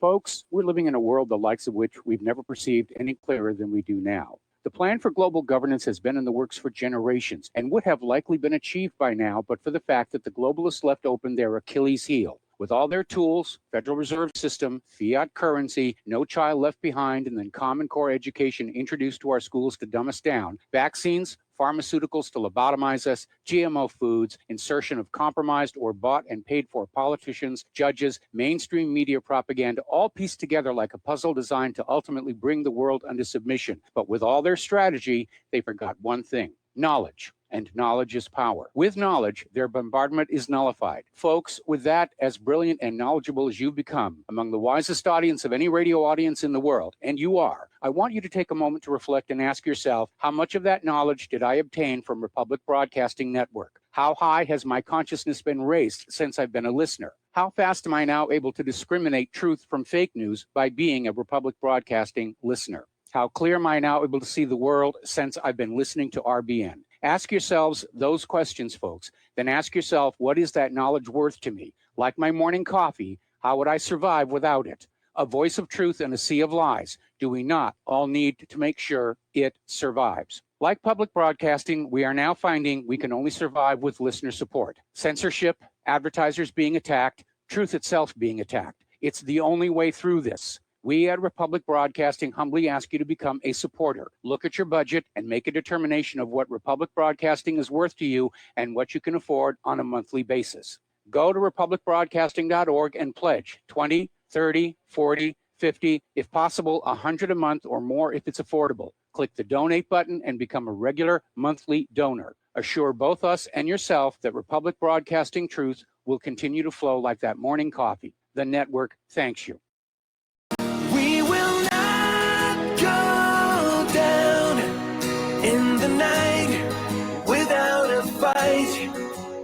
You can burn up our mosques and our homes and our schools, but our spirit will never die. We will not go down in Gaza tonight. Women. Welcome back to our show here. We're talking with Miles in Maine. And Miles, if you could just start up again where you left off. Yeah, and so, to agree with Joe, it's fascinating. I mean, to sit there and cite Vanity Fair is like writing your doctoral thesis and citing Wikipedia. I mean, it's good analogy. It's outrageous. I mean, it's just ridiculous. Oh, yeah, this is what Trump said. This is what he meant. He meant this. It's just crazy. So, I mean, really, we need to we need to fact check and temper some of this stuff. And then, I got to share the thought with Mark there from North Carolina. And I have shared that thought. I mean, socialism's something we don't want. It's so bad. It's so evil and everything like that, right? But Chavez, who they claim was a socialist, right? He nationalized everything, and the money went. The people were crazy about Chavez there. Now I don't know what all went on, but they really loved the guy. He spent the nation's money on the nation's people, and the other nations of the world, like the United States, figured that was going to give their populations uppity ideas. So they didn't want that bad example sticking around. Exactly, Michael. And Chavez, from what I understand, spent it mostly on health care for the people. Well, if you ask me, would I rather have Chavez's plan and spending oil revenues on health care or Obamacare? I think Chavez was ahead of his time. Well, Obamacare was a disaster, and I think the Democrats are clinging to it only because it's got Obama's name on it, and they consider it a signature piece of legislation, even though it isn't really working. And yes, there have been a few success stories, which they're highlighting with their little pathetic posters and so forth. But for most people, health premiums went up, deductibles went up. And it did not work out well for the American people, but it was never intended to. Yeah, well, Obamacare gives them one more chance to wave the minority banner. But when I look at Chavez taking those oil, the oil funds and promoting health care, and if you ask me, would I rather have that plan as opposed to Obamacare? Okay, give me the Chavez plan. I'll take the Chavez plan. Mm-hmm. And, with that, Michael, I'm just going to say have a great show, and I hope all the great callers call in. You got so many of them, and a few I just mentioned, but excellent show, and thank you. All right. Well, thank you very much for the call. We're going to switch over to Nick in Florida. And Nick, I'm probably going to take you through the next commercial break. What's on your mind? That's okay, Mike. I can do that. I wanted to say congratulations to Claire as a musician that she's getting some recognition with her music there.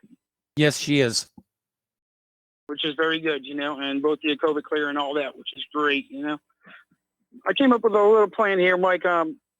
First, I just wanted to talk about how the Democrats tend to usurp people like Kennedy. I heard another reference in the debates the other night of how Biden will be the second Catholic president if he's elected. Like, that's some big deal. And Kamala's almost out of breath at the same time. She just sounds kind of like a sellout, And you remember the Clintons did that too, compared him to JFK.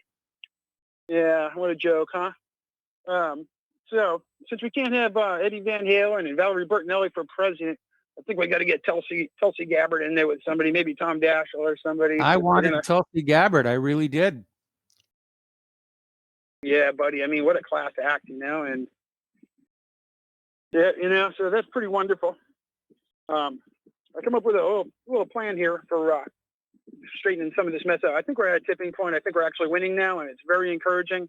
Yes. But I'm at the end of my life now, 55, and it's just been. Oh, 55, you're a kid. Yeah. I suppose if I get back on the jogging and everything, Yes. Wait. So yeah. So Mike, you're great. Okay, I think we should allocate $150 million, and we should restrain the gun rights of all the Congress, all the federal government for 7 days. Mm-hmm. There's no firearms, can't transport, can't store, can't load, can't unload, none of it. And so that'll give us time to go around to the states and start getting some of these bad apples out of there, because they really have just wrecked so much, And then we can get on the county and local governments from there. And then we'll take another $20 million or something to restore the rights of all the accused, convicted people that have been burned by testimony of one cop or one crooked DA or something, because now the economy in such trouble. Now this is life and death, and they're sitting there with no way to protect themselves. And it's really a crying shame. And I would be pissed, if I was everybody else out there. And what we can do is we can have the fire department just come in and squeegee the whole mess off. And since they're doing their job, and then we'll have some vodka drinking Cossacks on horseback supervise the whole operation like they did in Dresden. Okay. All right. I wanted to make a point here about Okay, well, hold that point. Hold that point, Nick. This is the commercial break. Stay on the line. I'm going to come right back to you after these words from our sponsors.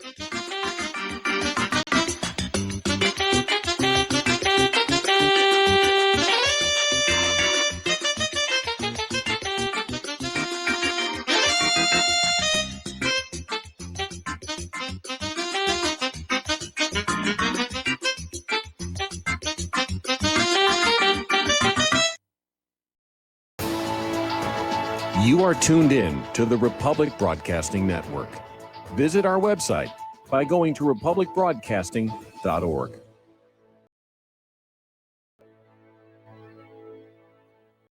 Extend your life with Extendovite. After about a month of Extendovite, I don't know what it is about the circulation factor. I was able to increase the weight, increase the amount of sets I could do. It has to do with the oxygen getting to the blood. You should market this as an athletic performance. And I don't change anything about my diet or anything. I just thought, this is amazing. Bilberry extract is got something called resveratrol in it, which is the same stuff that you get from red wine. It's also good for eyesight. And I was reading that the Royal Air Force during World War II would give their pilots bilberry jam so they could have better night vision stuff. This is amazing. To order, call 1-877-928-8822. That's 1-877-928-8822, or visit our website at heartdrop.com. Extend your life with Extendovite. Hello, I'm Dr. Leonard Horowitz. I was right 30 years ago in warning the world about threatening lab virus outbreaks, AIDS, and Ebola. I was right 20 years ago when FBI Director Robert Mueller made me a suspect in the anthrax mailings because I warned the Bureau before the CIA's biocrime and Cipro sales psyops happened. I was right about COVID-19 being an AIDS-laced mutagen planned to resurge this fall to excuse officials' profitable depopulation globalization agendas. And I was right about the only safeguards being antioxidants and holy spiritual sustenance. Vitamin C, D, zinc, chlorophyll, oxygen, and oxysilver especially transmits the frequency resonance to neutralize the expanded function bioweapon. Oxysilver is a double superconductor of the healing power of love. It is the first nutraceutical invented to amplify prayer power and the faithful, loving intention of your heart. Buy, try, and stockpile Oxysilver through healthyworldstore.com.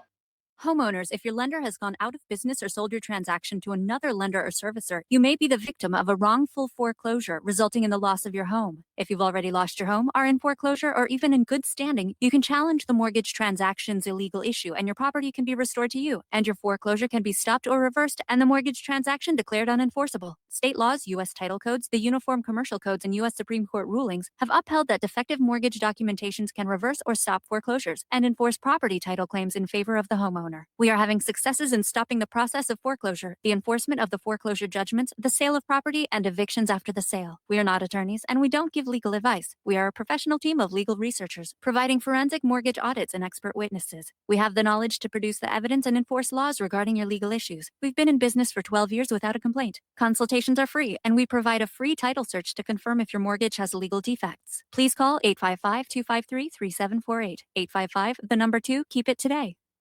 What this country is coming to, I sure would like to know. If they don't do something by and by, the rich will live and the poor will die. Doggone, the panic is on. Can't get no way, can't draw no pay. Unemployment getting Welcome back to our show here. We're still talking with Nick in Florida, and you had one more point you wanted to make. Yeah, Mike. It's good to see a little bit of movement with the Snowden case and the Assange case. It's another kudos to Tulsi Gabbard again. So, hopefully Assange makes it. I understand he's been put through the ringer pretty good, And I got a bone to pick with Tom there in Florida. Well, Tom there, I think he's holding back, I think he's got a lot more information that he's not letting out there, So maybe, hey, Mike, how many establishment Democrats does it take to change a light bulb? Only one, but the light bulb really has to want to change. Pretty close, Mike. Pretty close. None. Zero. We'll just let the next generation do it. Oh, okay. That's a good one. I like your answer better.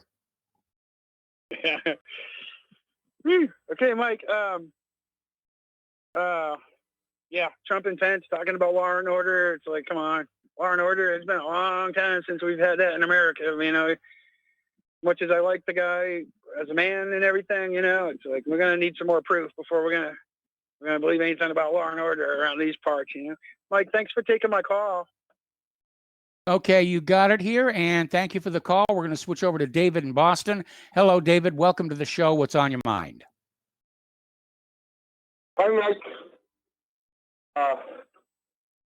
Mike, can you hear me okay?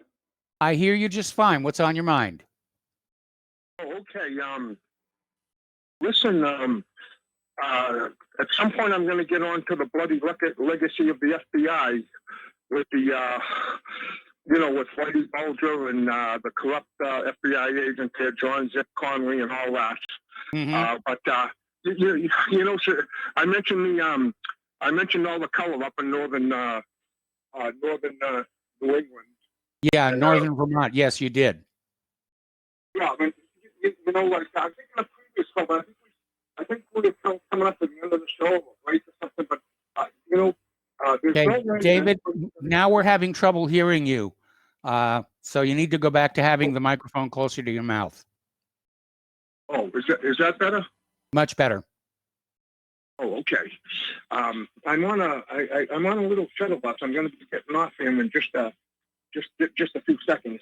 But I'm always out and about, Michael. That's why I'm always in transit when I call you and everything. But because I stay on top of things. Yeah, I'm getting off now, Mike. Hang on, I'll be back. Thanks, George. Thank you, my brother. Okay, so we're back. We're back there. Okay. Yeah. Okay. I'm all set now. Mike, you can hear me okay? I can hear you. Okay, you're on the air. Oh, okay. Listen. I talked about the color, the proof of the color revolution with all the color up in northern New England. But Mike, there's no way that anybody's going to convince me that this is just a coincidence. That just when we're having a color revolution, that everybody except white people are people of color. You know, in my life, they started, when I was a kid, they were colored people. I think then they became Afro-Americans. And then after that, I think African-Americans and then Black Americans. And I don't even think it's the Black leadership that's changing their label. I think it's, those deep state Zionists, those Judeo-anti-Christians that keep, because they just use the blacks against white people. So I think they're the ones behind all these name changes. But where I'm going with this, Mike, is it's actually diabolical genius. That this is how, it's not just the black folks that are people of color. Everybody except white people, all the Hispanic people, all the Indian people, Pakistanis, all the Asians, all the Orientals, all of humanity. So we're talking about like 90% of humanity is people of color. But anyways, you still can hear me, Mike, right? Yes. Yeah. Okay. Now listen. Rodney King says, "Hey, can't we all just get along?" And so I want to know, can't we just all stop being stupid? Now listen here. Now that would be even better. That would be even better, Mike. Now listen. You ask any police officer or any detective, okay? If a woman comes in and she says she's been raped, okay? The first thing the police will ask of the detective, maybe what was he, black or white, and all that. Now, if she says black, if she says she was raped by a black guy, the detective doesn't ask her, what color was his eyes or what color was his hair. Like one dumb cop told me years ago, they all look alike. It's hard as hell to catch the SOBs because they all look alike. Well, what he meant, they all I'm not sure I'm comfortable with that generalization, but it is true because of genetics. Let me finish. Mike, let me finish. Let me finish, Mike. Come on now. Now, if the lady says she was raped by a white guy, the interrogation, the questioning can, what color hair did he have? Did you see what color eyes he had? What I'm saying, Mike, I'm sick of this people of color. it's the white people, and I know you got to get your head screwed on straight. Remember I told you how far up your butt people's how far up their heads up their butt. We run the whole spectrum, the whole kaleidoscopic spectrum of color. White people. Yes. I've been all through it before. This is ridiculous to call these blacks the people of color. The white people are the people of color. I don't have to go all through about a dozen different kinds of colored eyes. They have about a dozen different colored colors of hair. They got the kids come in with rosy cheeks, red cheeks, a lot of color in their cheeks and everything. And we can blush, we can flush red with anger. And we got to get off this crap. We got to realize it's the enemy. And the reason I mention it, Mike, is I listen to local talk radio in Boston, and all I have to hear about is this people of color. This Mayor Marty Walsh and Governor Baker, they're always talking about the people of color. Listen, the white people are the people of color, okay? And the black folks, these are Al Sharptons and Jesse Jacksons. They're colored people. They're colored people. The white people are the people of color. And you better get your head screwed on straight because they're building this coalition against white people. The only people that are excluded from humanity are white people. This shit about people of color, pardon my French, it's an ingenious way of uniting all of humanity against white people. And you'll know how important this is when this civil unrest breaks out. The Latinos and the Orient, they're all going to have to decide, are we going to side with the whites or are we going to side in with the blacks? And since, we're people of color too, so I guess we have to side in with the blacks against the whites. But I see it so clearly, Mike. I see the enemy strategy so clearly. All I can put it out there, like I say, talk to any policeman or detective, and they want to know what color eye, if it's white. If it's white, what color eyes did he have? Did you notice his color hair or the color of his eyes? And all, but if it's a black, all they can do is say, well, did you notice what color shirt he was wearing or what color hat he was wearing or something? But anyways, I don't know if, I know damn right, if I'm the only white man in this world that knows that my race is the race of color. The whole spectrum and kaleidoscopic spectrum of colors, we are so multicolored. If anybody can't see that the white people are the people of color, all these blacks fit the same description. It's ridiculous to call them the people of color. So I'm going to get out. You either get it or you don't get it. You either get your head out your butt or you keep your head so far up your butt, after you have a bowel movement, you have to wipe your lips. Okay? Now get off, Mike. That's getting a little gross there, David. We're trying to be a more gentle show, as it were. Anyway, I think you've made your point, and I think everybody's got a pretty good idea of where you're coming from on this. So we're going to let you go. Thank you for the phone call, and we're going to switch over to Ken in New York. Hello, Ken. Welcome to the show. What's on your mind? We've heard that story about the insulin price being too high before, haven't we? Yes, we have. Several times. I wonder why it keeps coming up because I can't believe that New York is the only place where you can go to a Walmart without a script and buy a bottle for $24.80. The only requirement is they ask you which one you want, which is not unreasonable. They want to make sure you know what you're doing. Yes. And then, like a good drug addict, you can buy yourself 10 syringes for about $3. Mm-hmm. It's more expensive, but there's really, you could go to several Walmarts and just buy them for cash. There's no questions asked. And the insulin comes from Novo Nordisk. Now, when I first started, I've been using this for about 2 years now. I've actually dropped my usage down. I got, eating a little better, and there is a money motivation there because the insurance programs will not cover it. You have to spend at least $900 with Walmart before they'll start covering any part of it. Meanwhile, you're paying every month a service fee to have the medical program. And I don't understand it. I would like to hear from somebody else if anybody knows that in any other states where this is going on, because it's probably going on in all states. It comes from Denmark. It is Novo Nordisk.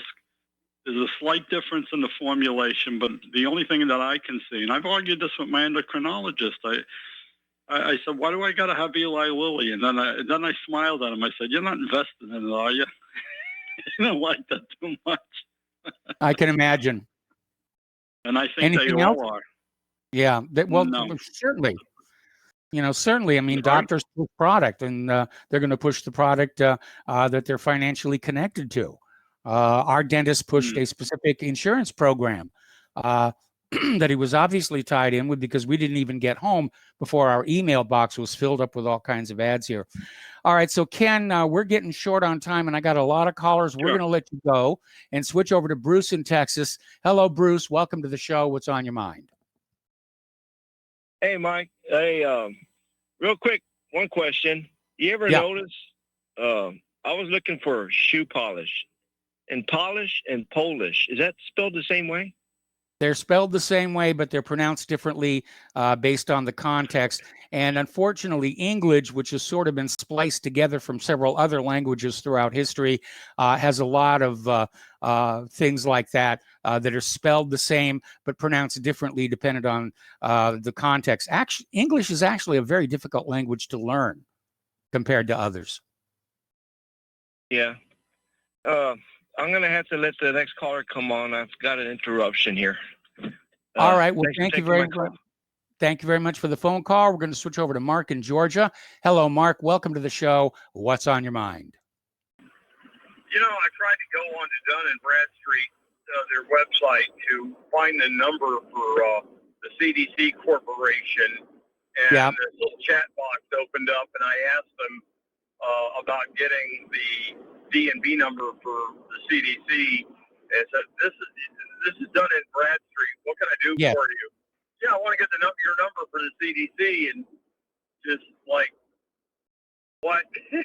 I'm just wondering, is there a trick to getting government corporate numbers? Because I know that when you have a D&B number, it helps to prove to people that these are actually corporations. And I guess the real trick is finding your own D&B number to show that they created a legal fiction in my name without my permission. They did the same thing to all of us. But D&B, I guess they've become kind of defensive about this in terms of they don't like to give out that kind of information anymore. Well, any ideas? I'm not a regular customer of Dun and Bradstreet. I was under the impression that a D&B number was necessary if you were a publicly traded corporation. I could be wrong on that. Maybe some caller will correct me on that. But I can understand that D&B is probably reluctant to just hand out information about the finances of corporations willy-nilly, because the corporations are certainly not going to want to know that. Especially when those corporations are also government agencies, because that shows the point that this is not a government agency in the sense of being a government agency operating under the U.S. Constitution. It's actually, from what I've heard, it's more like there's a part of the Constitution where Congress has the right to make up rules over territories. In case in point, like the territory known as the state of Georgia, which if it's either a state or it's a territory, in a way it's both, but the state of Georgia, as under the Constitution proper, is dormant, while the territory, the state of Georgia Corporation, is a territory of the District of Columbia. I know that sounds confusing, and there's a time where I have trouble wrapping my head around it because it's so bizarre, but I guess the question is, how do we go about it? Is there some kind of membership? Because I remember trying to deal with this a while back, and basically, if you spend money, you can get in, be in a position to get more information. Yes. But I'm not in a position to spend a lot of money on such things. But I'm more than curious as to how to show that a corporation is not a constitutional government agency. Well, my understanding is that CDC is not technically a government agency, neither is the Federal Reserve. They are private corporations. And in the case of the Federal Reserve, they're a private central bank. Their goal is to make as much money off the American people as possible. For the CDC, they own dozens and dozens of patents on vaccines, which just by coincidence happen to be the recommended vaccines that the CDC says all kids should get. Yeah, boy. Yeah, and I guess the thing is that the thing that really hacks me off is the non-disclosure agreement, where if somebody gets their, say their child becomes a hopeless cripple and they get an award from the vaccine court, and then they find out that, say, their nephew or whatever, their neighbor is getting ready to get a vaccine, which means if you warn them, what a tragic, what happened to your child. And like, I can't tell you because of a non-disclosure agreement that we had to sign in order to get money to take care of the child. Yeah, but I don't think simply saying this is a bad idea is going to violate the non-disclosure. Sorry, what? I said for the first person to say to the other, I think this is a bad idea. I don't think that would be seen as a violation of the non-disclosure. Yeah, well, that's the thing is, what you and I think in a moral framework is one thing. How a lawyer will twist it to their own ends is something completely different. And Point that's the taken. problem. We have a system that's legal. It's not lawful because it's not founded on morality. It just pretends that they have morality based on disingenuous stated goals. And that's what people need to be aware of. That if people understood how deception operates, they wouldn't fall for it anymore. Right. All right. Well, Mark, I got to let you go. We got to take a break for commercials. We got another caller waiting on the line. We'll be back after these few words.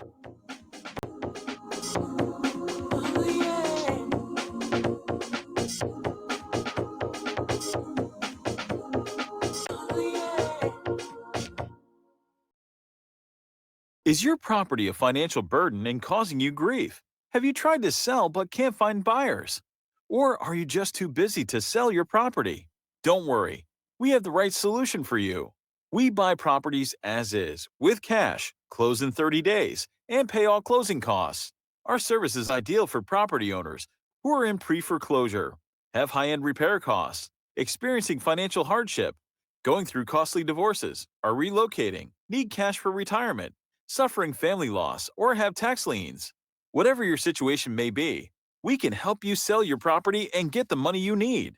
If you own a single-family home or multiple family units, call us for a free consultation at 888-910-1037. That's 888-910-1037. Or visit our website at cashingproperty.com. That's cashingproperty.com.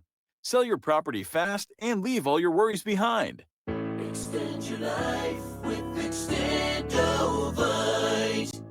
Extendovite really works. Here are some reviews from Amazon.com. Amazon customer, 5 out of 5 stars. I'm quite happy about it. This product has relieved what appears to be an angina problem, pain in the chest after climbing stairs, and short on breath. I'm quite happy about it. Dr. Sam Surreal. Good product and ingredients. Kept my blood pressure normal after mild heart attack in 2015.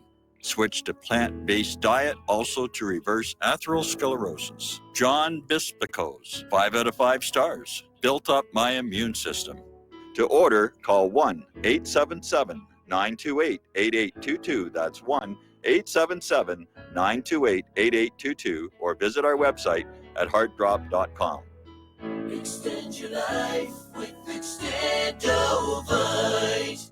Corporate media dominates the American opinion. Finding independent voices that counter this avalanche is becoming increasingly difficult. With the endless corruption running rampant throughout our government, independent voices are needed more than ever to battle the offensive against our freedoms and liberties. As a listener of RBN, no one understands this concept better than you.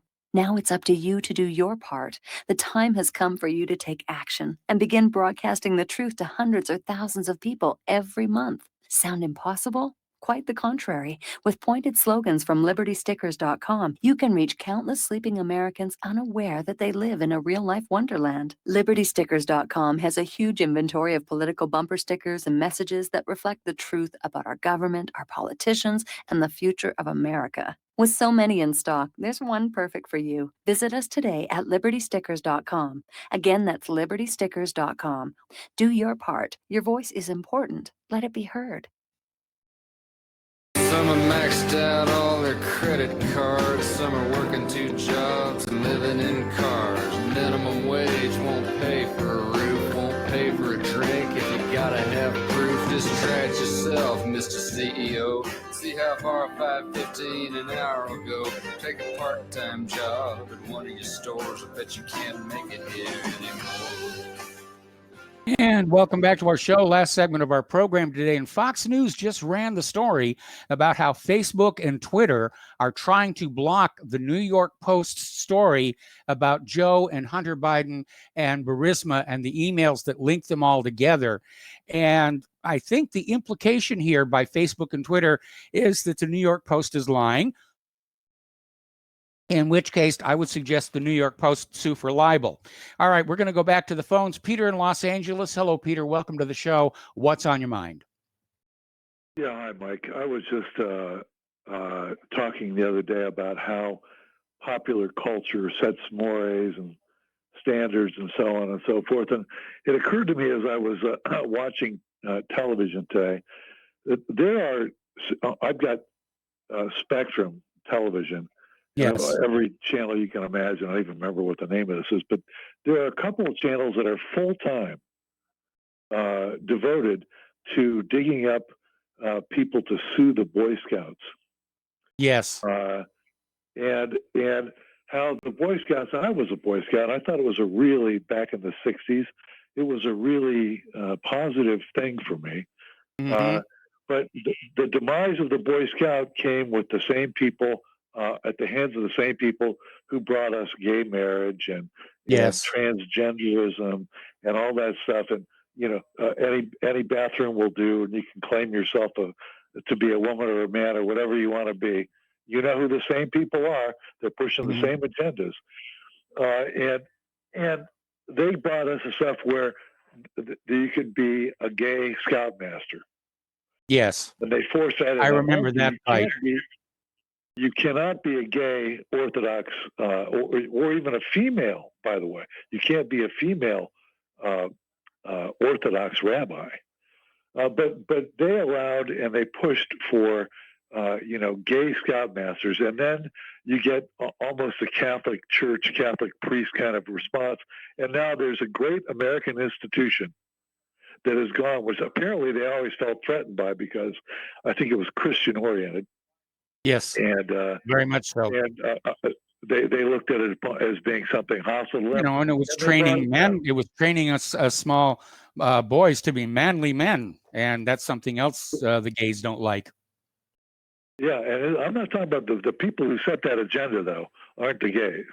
The agenda-seeking people are Hollywood and the media, and those are the people who set all these agendas and allow this stuff to go on. They do it in the movies, they do it in TV, and they push these political agendas. And I hope everybody knows who I'm talking about. But nevertheless, they won't allow that. And by the way, even they're so repressed that even in Israel, you can't have an interfaith marriage. Yes. You have to have special permission to have an interfaith marriage. And yet they're pushing stuff like this on us. And an institution like the Boy Scouts goes down because they didn't like it. Well, it was an unfortunate circumstance. And like you, I was a Boy Scout in the 1960s. And I thought it was a positive experience. Anyway, got to let you go. Got to music playing. It's the end of the show. Stay tuned for John Stedmiller. I'm sure he's got lots of interesting things to share with you. Please spread the word of Republic Broadcasting. Spread the word of whatreallyhappened.com. Please donate. We need your help. We'll be back tomorrow. Aloha, America.